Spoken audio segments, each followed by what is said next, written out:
सपना मेरो रातमा छ। मेहनतले नै बाटो बनाउँछ, सफलताले जिन्दगी सजाउँछ।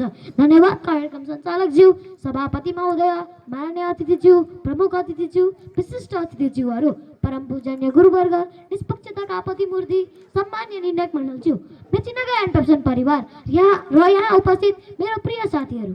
म मेचीनगर आर्ट स्थित सनसाइन अङ्ग्रेजी विद्यालयको कक्षा 4 मा अध्ययनरत छात्र ईशान बरालको तर्फबाट यहाँहरू सम्पूर्णलाई सादर नमस्कार।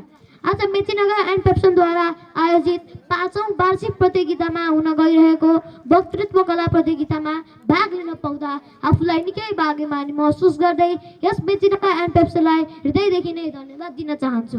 आजको मेरो वक्तृत्व कलाको शीर्षक रहेको छ मेरो भविष्य। मेरो भविष्य वा मेरो सपना, मेरो लक्ष्य र मेरो पहिचान निर्माण गर्ने यात्रा। प्रत्येक व्यक्तिको जीवनमा भविष्यको आफ्नै कल्पना हुन्छ।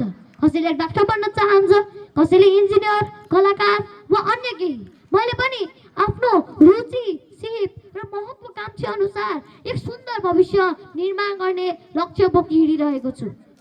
देशको लागि केही गर्ने सपना बोकेर म स्वदेशमा सेवा गर्न चाहन्छु।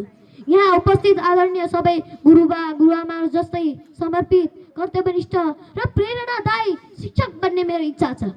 उहाँहरूले जुन कठिन परिश्रम, धैर्य र माया, अनुशासन सहित आफ्नो जिम्मेवारी पूरा गर्नुभएको छ, त्यही बाटो पछ्याउँदै म पनि भविष्यमा एक सक्षम र जिम्मेवार शिक्षक बन्न चाहन्छु।